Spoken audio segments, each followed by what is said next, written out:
Recording. Stay on, stay on, stay on. And it's gone. That is bugging me. Yeah. Yeah, the only thing I see is the time since we've been on the call, Yes. which is of no use to us for recording the call. None, right? None. Right. Huh. That is just I am not Mm. happy. Mm-mm. Okay. All right. I will hit my phone. Good morning, Sheila. How are you doing this bright and sunny Thursday morning? Good morning, Wayne. I'm great because it's bright and sunny and I'm indoors in the air conditioning. How about yourself? I'm doing well, and I think I'm going to, after this, I'm going to go outside and do my exercise, do some walking, and then I'm going to wash my car. It's a great day to wash a car, in part because mine is filthy. So, Aha. Yes, and I like to hand wash it, so it's okay. I'll wow. just pull it out of the garage, wash it, put it back in the garage, and it's all good. And I'll wash my wife's car too while I'm at it. Oh, nice. Yes, and she doesn't even have to invite me to do that. Well, you have just hinted what our word for the day is. Oh, no, really. Ladies and gentlemen, welcome to 27 Minutes with Sheila and Wayne, where we talk about skills and verbs as we are attempting to change the world one verb at a time. And apparently, I have already given the verb away. What verb was that, Sheila? The verb is to invite.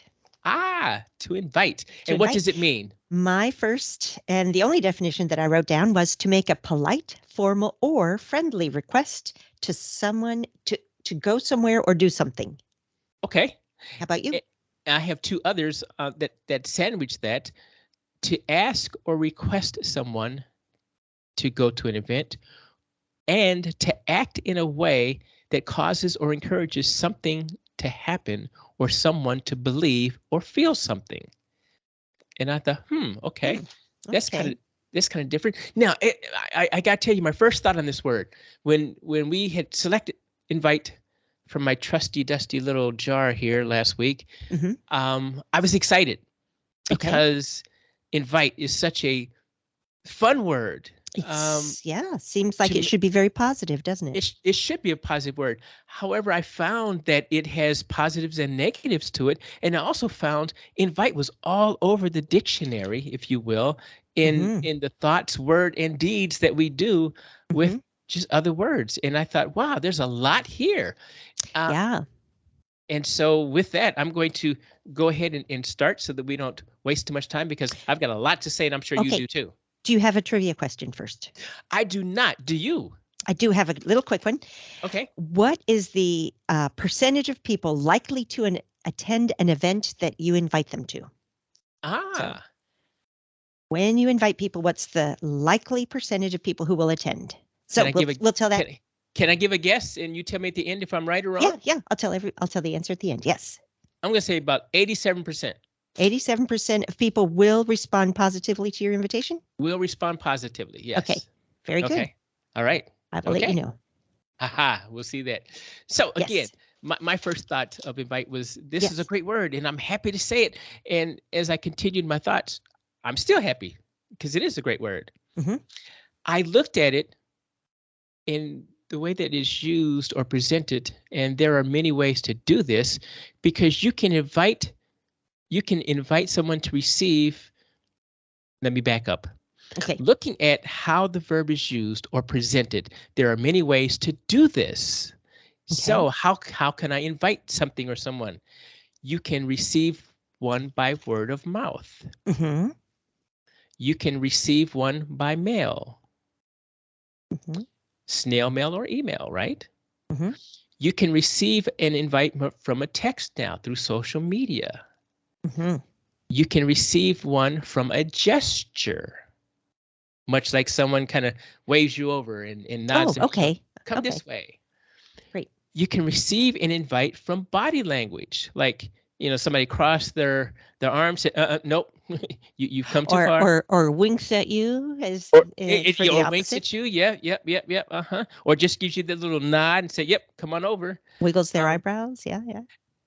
Raising the eyebrow. Now that was the invite for me to run when my mom raised her eyebrows. Sorry. because nothing positive was going to happen after that. That one eyebrow raise, and it was time for me to start one. ducking. Totally, 2 versus 1, totally different message. Exactly. You can receive it through a standing invitation. Mm-hmm.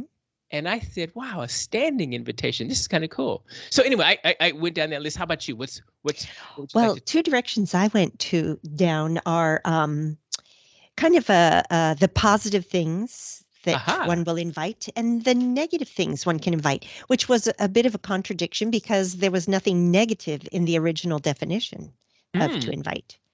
But first, I have some quotes. Okay, quotes. Okay. We said this last time. I've got to find a bell. A bell or a buzzer or some obnoxious sound To announce a quote. to announce the quotes are coming. Well, here are some quotes. Carol C.C. Miller said, invite people into your peace rather than joining them in their storm. So Oh. invite versus join. I like that. Yes. So Judith Martin, also known as Miss Manners, said, regarding the ancient practice of inviting your rival to dinner so you could assassinate him, it made for a good story for those who survived, but it was never good manners. Et tu, Brute? Right. And then finally, Craig Lounsborough said, it's not that I've been invited to the hole I'm standing in, it's that I accepted the invitation. Oh, accept. And we had that, what, 2 weeks ago? We did, but we didn't talk about jumping in holes. No, we didn't. Yes. And that was with our guest Petra from Deutschland. Yes, it was. Thank you, Petra, if you're listening today. Absolutely. Yes. That was a lot of fun. It was. It's always fun. Yes. And she brings so much information to us and feedback. It's just wonderful. It really is. I appreciate her. Yes, absolutely. Okay. So those are the 3 quotes for today? Yes, those are them. All right. Those are they. And where would you like to go next? Let's start in one of your trails. Okay, so I have uses of the verb invite, and I have them uses at home and I have uses at work. And so I thought it could be kind of interesting. Mm-hmm. So my first use at home, invite someone over for dinner. That's a positive invite. Yes. Yep. Unless it's the dad inviting the boyfriend over for dinner because he's wanting to get a little bit more information about who is out here dating his daughter. Right. Yes. I have invite people over for a Super Bowl party. Oh, yeah. When was the last Super Bowl party you went to? Or have you ever been? I'll tell you, one of my most fun ones was we were with my brother and sister-in-law in a hotel after a conference, and we set up a little Super Bowl party in the hallway of the hotel. They had a television there. We called out for pizza. We had our little people would walk by and join us for part of the game. It was a lot of fun. And how many did you invite people, or did they as they were walking by? As they were walking by. Sure. Okay. Oh, now does that bode well for your trivia question? How many people that you invite that would actually respond positively? No relation. Interesting. Actually, I'd have to think back. Did people ignore our invitation? I don't know. I'll have to think about that. Okay. We were very welcoming. I'm sure you were. Golly. So what kind of goodies did you have? Pizza and... We had takeout pizza and sodas, or, from the restaurant. Yes. So okay. I think we had, ice cream bars. So the restaurant kind of said, here. They delivered the food to us in the hallway. This is the Super Bowl party food. Excellent. Yes. Yeah. All right. Well, cool. So, all right. So my next one was invite a conversation at the dinner table. Mm. And, I remember Mom and Dad, we always had to eat dinner together. Couldn't eat breakfast because Dad left for work too early, but we always had to eat dinner together. Yeah, we did too. And that was the conversation piece. That was the time to sit around and do those fireside chats, right? Yeah. Yes. One year, we had my niece and nephew who were very young living with us, and our conversation would be, what was your high of the day and what was your low of the day? Ooh. And that was always a really good way to get insight into what was going on in their lives. Okay. Wow. And who thought of that question? Who was the first one to offer that? Was that Mom, Dad, you, or who said? I couldn't tell you, but eventually we had to have on even days, she would start, and on odd days he would start. Because the Okay. competition was who got to go first. I see. Ooh, odd days and even days. So maybe that's how we should divvy up who gets to talk first here and on our podcast. And what's today? Oh, What is today? today is Today's the 13th. the 13th. So this is odd day. All right. Huh. So maybe you should go first. Okay, you can go next. Ladies first. Okay. Well, I'm inviting you to offer some oh, how kind of you. Thank you for your invitation. Yes, yes. So, that being an example of a polite way to accept an invitation, Okay. according to Miss Manners. Ah. So, here are some bad things to invite into your life, which is, again, a contradiction of the word to invite definition. So, to invite ridicule by your Ooh. actions, asking for Hmm. people to make fun of you, to invite scorn, Ah. to invite danger, which not only is something that many children do, but also is a legal term for insurance purposes or for Hmm. lawsuit purposes. Really? Hmm hmm to invite criticism. These are not good things you want to invite in your life. To invite problems. Huh. Okay. How does one invite a problem? Well, one participates in risky behavior, Aha. or Okay. one does something one knows that one's parent is going to raise an eyebrow about. Ah. So those two infamous words that one of my mentors told me once was I should always be cautious when I hear somebody say, "Hey, watch this." Right. Yes. A couple I know, the woman says it's never going to have a good ending when her husband says, "Hold my beer and watch this." Oh, yes. Exactly. And I have a quote. Okay. Dwight Eisenhower Oh, said, "Pessimism has never won a war." hmm. And I thought, wow, that's hmm, Have to really think about that one, don't that you? that's heavy. Yeah, yes. Since we're talking about negative things Inviting problems, right? and inviting problems, exactly. Yes. Okay. And speaking of invite, I have one more for at home. Okay. Invite everyone to pitch in and clean the house and do the dishes. Now, I'm not That sure if that's a positive or a negative. well, and here's a good way to to reply negatively to an invitation from a polite standpoint. Thank you, but no thank you. Thank you, but no, huh? Okay. Short, sweet, to the point. Yeah, I'm going to be sick that day. Yeah, no thanks. And you'll get another raised eyebrow. There you go. Oop, duck. So that's when an invitation is not really an invitation. Okay. Huh. Now, now you say that, and I like that because um wow, with things that people, particularly young individuals, are going through today, because we went through it Mhm. when we were younger. Okay. Um, but Last week. clicks last week, exactly, Oh, yesterday. Yeah, clicks. clicks. So when you have all these Yes. clicks, and how do you feel, or how do you get around? I'm asking two different vantage points here. Hmm When a birthday party's coming up and you are the birthday party person, how do you get around not sending an invite to someone that you don't want to come to your party? hmm And how does that person feel who doesn't get the invitation from your birthday party? I wonder what thoughts there I are want to about take that. it one step further because I hadn't known this was a term, but a pity invite is when you're not invited, except at the very last minute they run into you and said, "Oh, hi, hi Sheila. Hey, I'm having a party in 5 minutes. You want to come?" A pity invite. Pity invite. Yep. I'm writing that down, and guess where it's going? Because I have never In the heard of the pity trash can. invite. Oh, No, oh, on no. that list It's of going on that list of new new words. words. Yes. Right, I right. I've heard of a pity party, but I never heard of a pity invite. I know. And so how you want to respond to that carefully. Carefully. Yeah, Okay. yeah, yeah. Carefully. Yes. Yes. All right. And ladies and gentlemen, you are listening to 27 Minutes with Sheila and Wayne, and you can find Sheila at www.Sheila. Help me out. ZekeandSheila.com. And you can find Wayne at www.mindsyncing.com.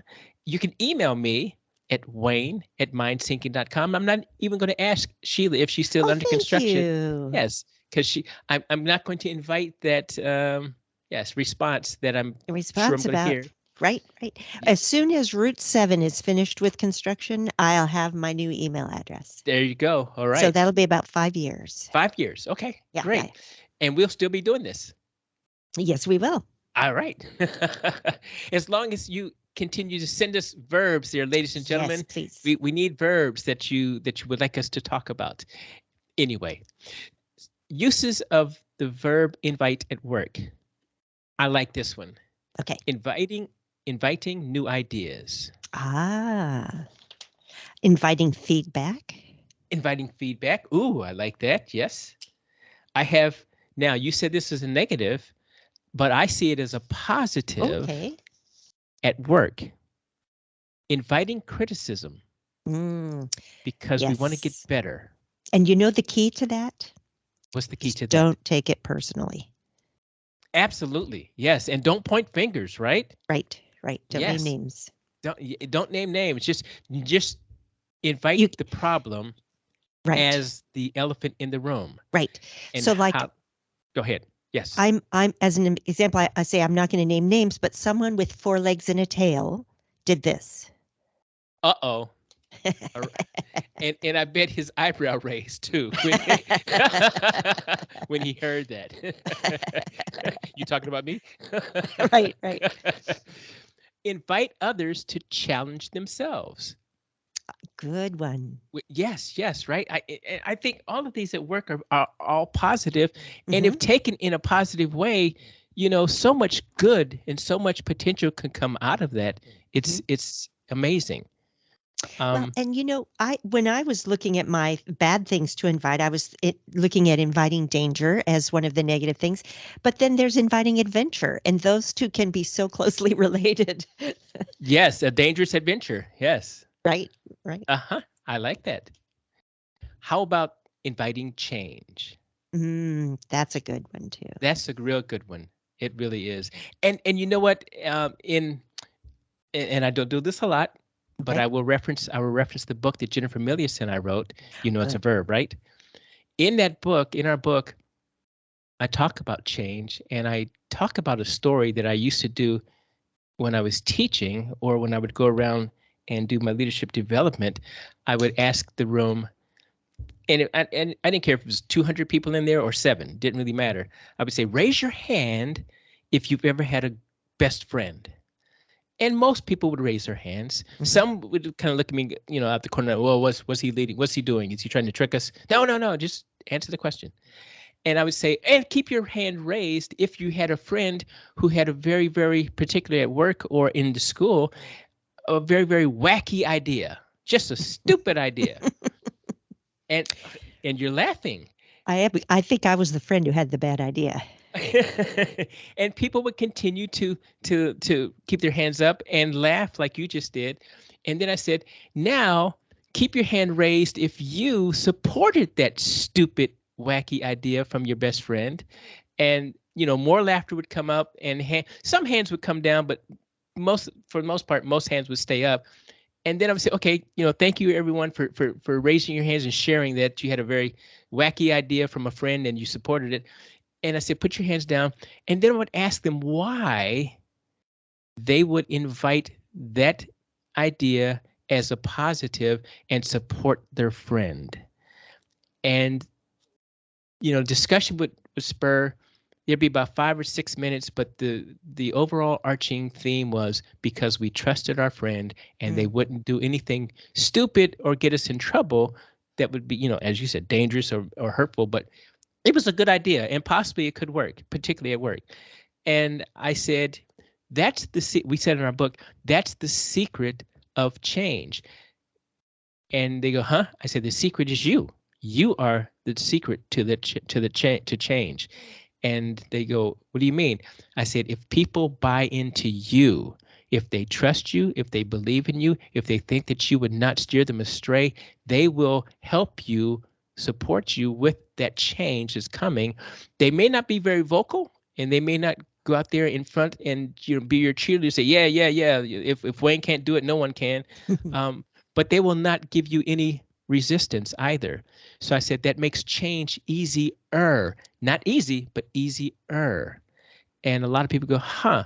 I said, so it's not, you don't want them to buy into the thing, the new software, the new technique, the new technology, the new whatever it is. You want them to buy into you, and that's trusting you, that's believing in you, that's thinking that you will not lead them astray. And that is the secret to inviting change. You've got to be authentic. I like it. Without you, it doesn't work.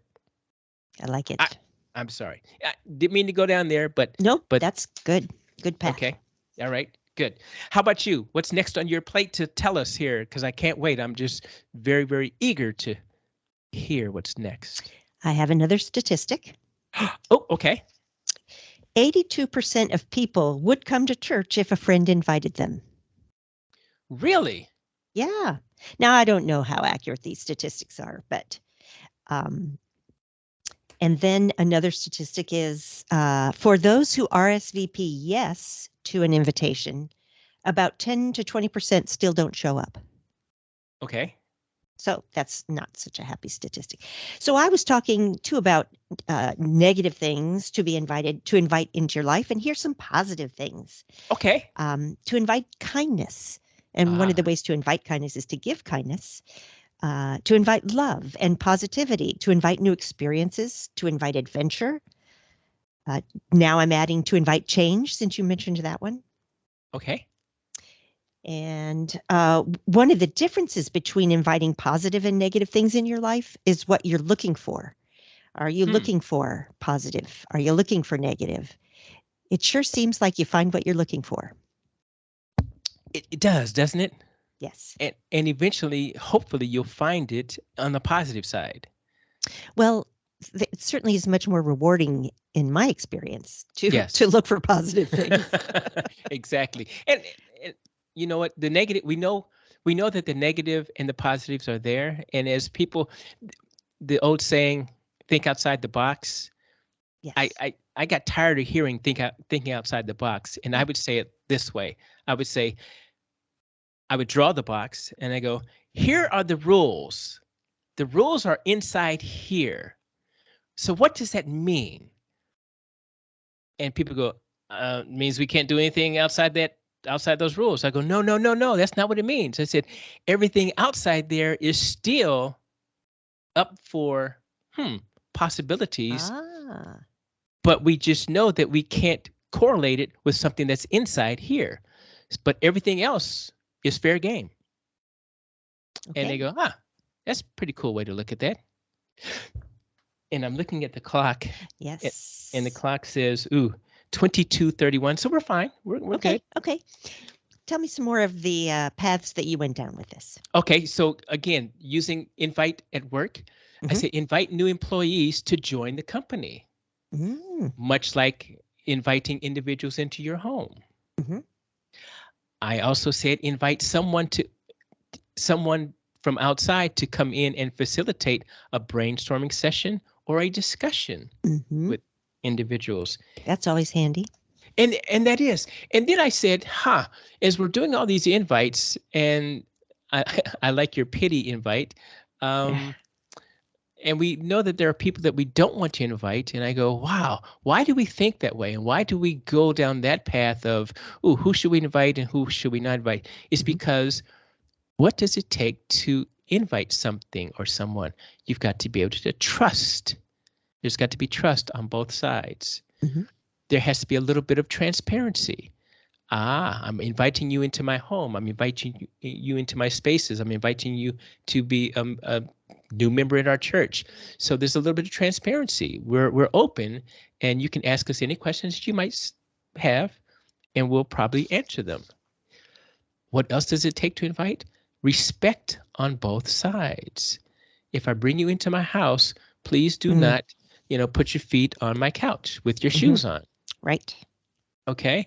If I'm inviting you at work, I'm going to give you pay, and you're going to give me equal work for that pay. And we're going to respect each other. And in so doing that, I like optimism. And much like I just said about um, Dwight David Eisenhower, who said pessimism never won a battle, optimism is certainly what it takes to invite someone. Be optimistic. Oh, if we do this, we're going to invite the world to come in and what was that thing? One computer on every desk, Oh, invite that thought. right. Yes, right. And I have to say, I think that probably that is closer to the truth than what was thought of at first. But the last thing that I have written down here is confidence. You got to be confident in the things that you do. Confident that people will enjoy your church because you know who they are. Gotcha. You're inviting them in. We have similar likes. We have similar dislikes. I'm confident that you will like it in our church. I'm confident that you will enjoy the party and respect myself, respect my family, respect my things when I invite you into my house. I'm confident that you will bring equal work and I will give you equal pay when you come to work.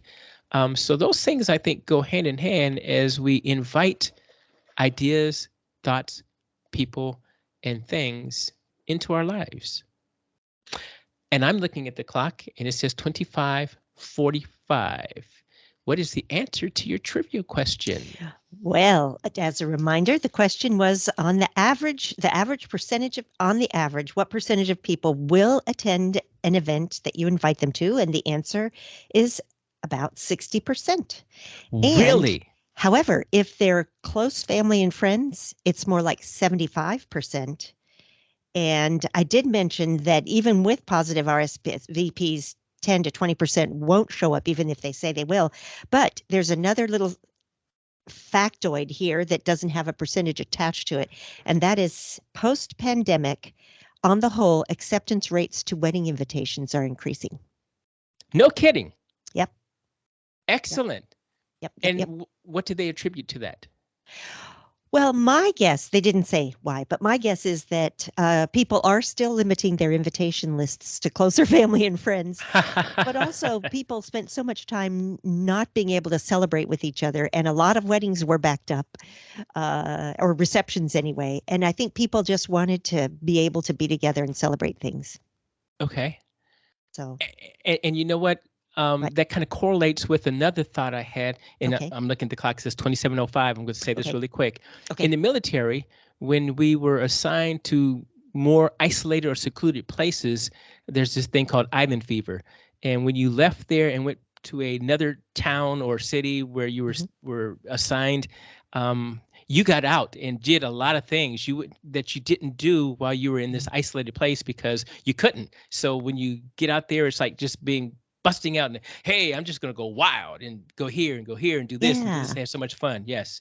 Well, that makes sense. That fits. All right.